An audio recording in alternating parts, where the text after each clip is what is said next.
Hi, you're listening to the Intelligent Investing Podcast, and we have Christian Olesen back on. Christian, welcome back to the show.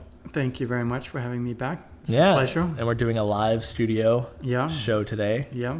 You like the studio? I love the studio. All right, great. You got the lights on you and everything. Yeah.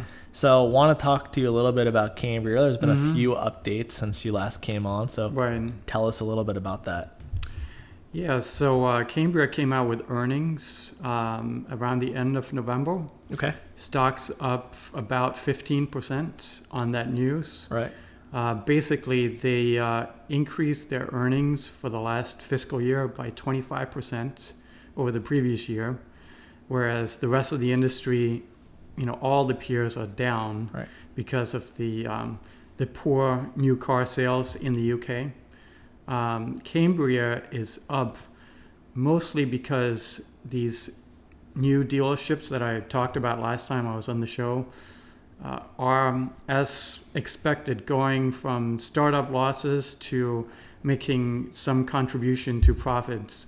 Now, they don't break out exactly how much that is, but clearly that's what's behind most of the increase in earnings. And at the same time, they've done a really good job of controlling their costs. But you look at their results, and basically there's three categories for a car dealership. There's new car sales, used car sales, and then what they call after sales, which is parts and service. Okay. And all three areas were up in the latest fiscal year, which is just an amazing accomplishment, especially the new car profit contribution, which is what's down across the whole industry. So why is that? Why are they doing so much better and outperforming their peers like that? They're doing so much better because they started 5 luxury dealerships, something like 18 to 24 months ago. They didn't all open at exactly the same time, but they opened 2 Bentley, 2 Lamborghini, and 1 McLaren dealership. Okay. And there are also some other changes going on in their portfolio, but these are the main ones. And these luxury dealerships, they have a significantly better profit contribution, at least when they mature. Mm-hmm. And so there's a tremendous profit potential in these dealerships. And I've been told by Cambria's management that when you start a new dealership from the ground up, a greenfield dealership, it takes about 18 months as a rule of thumb to get to break even, and about 5 years to get to maturity in terms of profitability. So there's all this untapped earnings basically from exactly. Interesting. Yes, and basically in the previous fiscal year, all of these dealerships were presumably losing money. And now they've turned around, and like I said before, they don't break out exactly. But it's just the beginning. It's just the beginning, yeah. I mean, and what's the earnings multiple right now on the company? So after the 15% increase in the stock price, it's now at about 7 times trailing earnings. It was like 6.5 before, I think, last time we talked, something like that. Probably about 6 or something like that, yeah. And the earnings keep going up, so. So it could potentially even be cheaper now than it was when we talked, based off this new information. Yeah, it's the multiple has not significantly changed, but the situation has. The situation continues to evolve. They're executing on their plan. And they're doing a great job of it. And like I said before, it's amazing that they had this growth in the profit contribution from new car sales, which is where the whole industry is down. And clearly we can see that the new dealerships must be contributing a lot because these dealerships are still not contributing a lot in terms of used car sales and after sales because you need more of more of a customer base, especially with regards to after sales to really, generate a lot of profit in those departments. Right. So would you say a catalyst is just increased earnings over the next 5 years and maybe even a potential buyout, right? If these dealerships mature a little bit, now you have some good properties and you sell it out to someone larger? Is that a possibility, you think? Selling the company, so I would say in terms of continuing to grow earnings, Yeah. yes, that is what I expect to happen. Okay. Even if the UK car market continues to be soft, I still think that Cambria will, continue to grow their earnings because Right. they're so much more focused on the bottom line than their peers. The CEO, Mark Lavery, owns 40% of the company, and he has an amazing track record of growing per share value of this company. And there's a lot of potential in these new dealerships, plus some other things that are going on. Yeah. In terms of selling the company, I don't think that that's something that's likely to happen anytime soon. Okay. Because I don't know that they can get a fair price for it at this point. I was saying in the next after 5 years when these mature. Oh, maybe in that's five. That's what I was saying. Yeah, maybe in 5 years or maybe a little more. Okay. Is what I would guess. That would be the logical thing, and I think it would be very easy to sell the company, especially at that time. Yeah. Because this is a very consolidating industry. Cambria has great assets. They have great real estate. They have some amazing franchises in their portfolio, especially the luxury and premium dealerships, which now dominate the portfolio. And, in an industry that's consolidating and is still very fragmented and will continue to consolidate, I'm sure, for a long time, I think it should be easy to sell the company. That's my assumption. Yeah. But Mark Lavery, who owns 40%, I think he has a lot more to do. And he's not going to sell it at a stupid price. No, I don't think. And I think he's probably having fun growing the company. Yeah. And so he's not that old either. I think he's probably in his early 50s or something like that. So he's really talented. I've read quite a bit about him. Yeah, I think he's one of the best CEOs. Well, if that you're I've come listening, across. you're an amazing CEO, and we love you. Yes. Anything else about the company? I mean, it hasn't been that much time since we talked about it. But So, I would just say, do they buy back stock, by the way? no. That's really the only thing that you could say that they maybe should be doing that they're not doing. The share count has been exactly the hint, same. Wink, wink for anyone maybe listening right now. Yeah, but you know what? I think they're getting a good return Yeah. on the investments that they are making. I mean, if you look at these new Well, I guess that's the dealerships- thing is, would they make a better return investing with their investments or buying back stock or both? Right. Essentially, if they buy back their own stock, it's like increasing their own owner. Well, it's increasing the remaining shareholders' percentage ownership Sure. in the assets of the company, in effect. The stock's not very liquid. They certainly could buy back stock Or a tender offer, maybe. yeah, they could do that. I don't expect them to do that. I mean, they have, they're ambitious in terms of growing the company, I think. Do they pay a dividend? Yeah, they pay a pretty small dividend. Okay. I think maybe the dividend yield is, maybe a little north of 1% or something like Got that. it. And they actually just increased the dividend, but it's pretty small. I think Cambria, interestingly, even though you'd say it's a value stock, trading at 7 times earnings or thereabout, it's also a growth company, actually. Yeah. It's just a growth company priced like a value stock. Well, as Buffett and Munger would say, right, that all investing is value investing, and that growth is part of the value component. Yeah, and what I would say is the other thing that's really important to keep in mind, and which to me was very important in deciding to invest in Cambria, is just the long-term track record of increasing per share value and per share earnings of the company. And I think that's very important. It's something that's often underappreciated by the market. And, well, because it has to do with automobiles, I think. So and I think it's kind of boring, right? It's, people just don't pay much attention. And it's a little to smaller. And the algorithms, right? You got to remember, most of the people in the market are not us anymore. We're about 10% of market participants. So the algos dominate the market.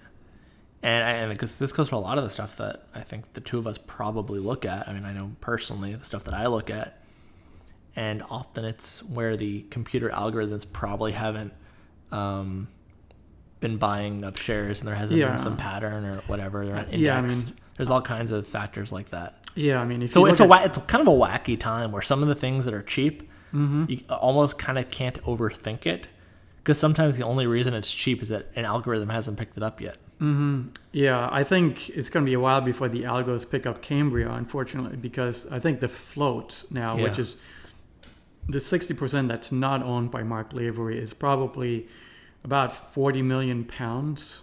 So it's really a micro cap. But isn't that cool, though, that we're in a market where you can get information that comes out, and it often really won't move the stock as much as it should, because it's only us participating, not the algos. Yeah, it's very interesting. Because it used to be, right, where if something comes out, then you've already missed the opportunity. Like it actually should be the fact that we already know all this.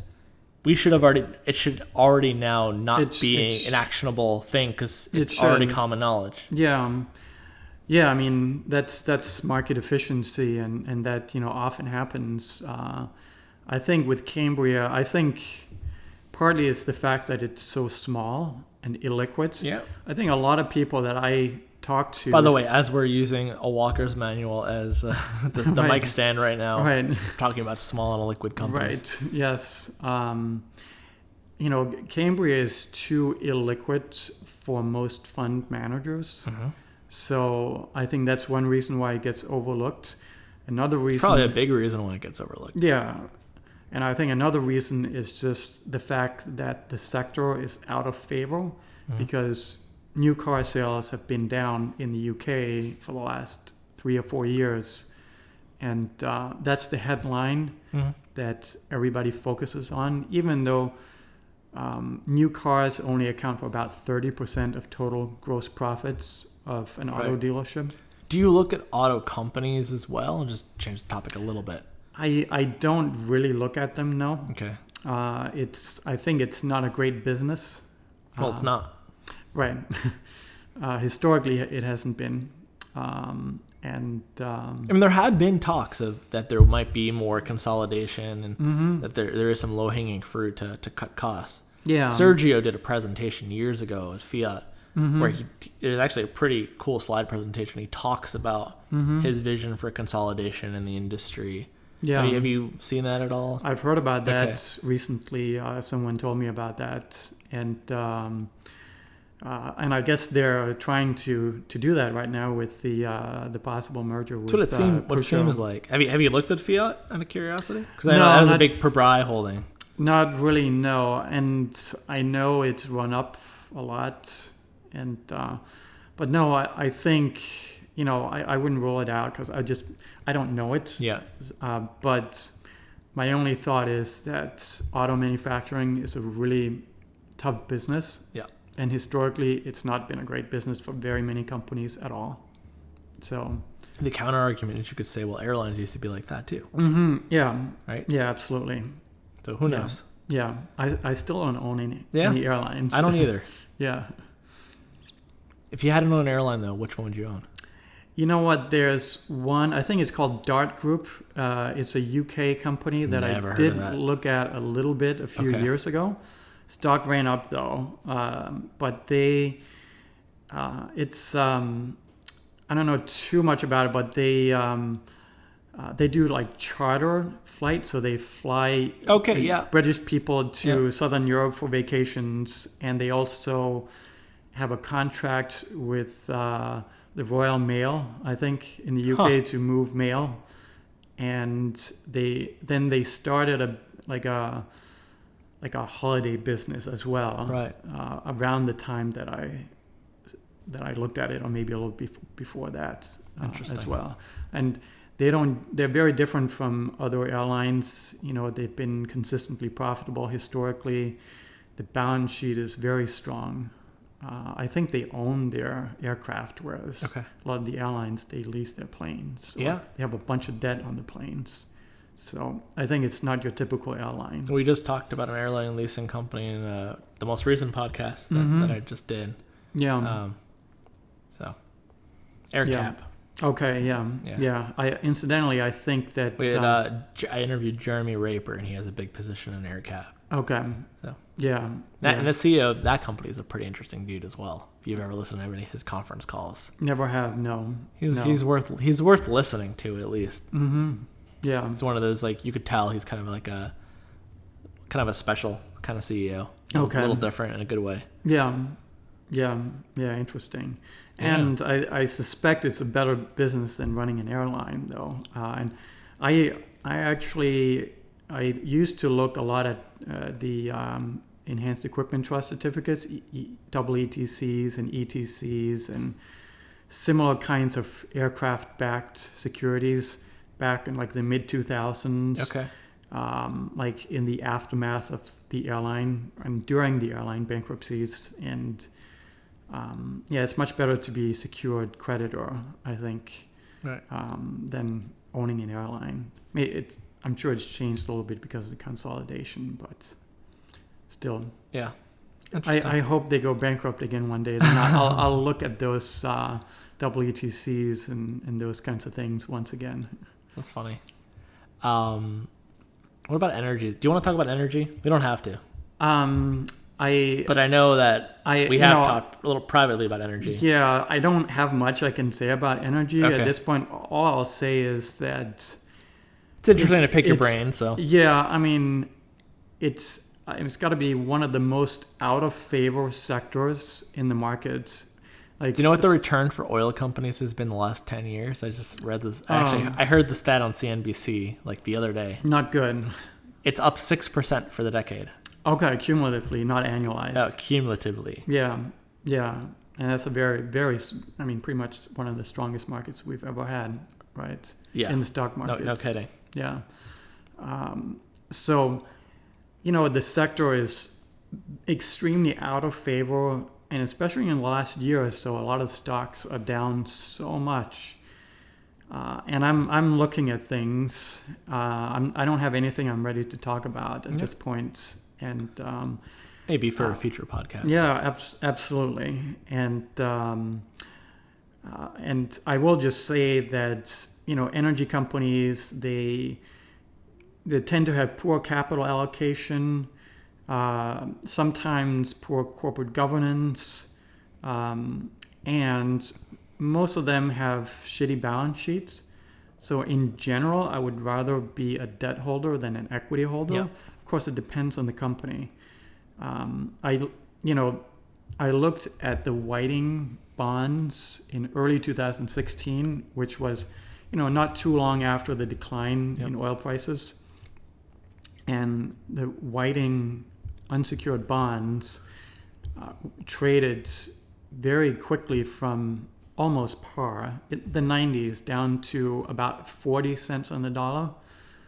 And I spent 6 weeks looking at the company, and by the time I was done, the bonds had rallied significantly, and they soon traded at like 90 again. So I missed it that time, but I think they're trading around 60 now, so it might be time to take another look at it. I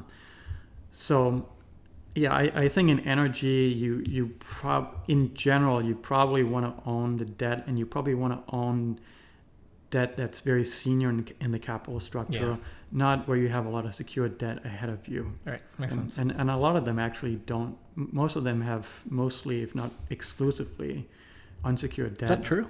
Yeah, it was true for Whiting when I looked at it, as far as I remember. And that's a good thing. So you can you can buy the bonds, because anyone can buy the bonds. Yeah.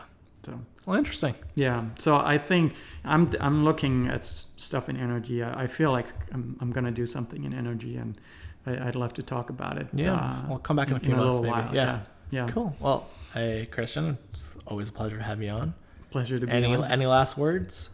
I just want to thank you for having me on the podcast. Yeah, of course. I always enjoy listening to the podcast and being on as well. Cool.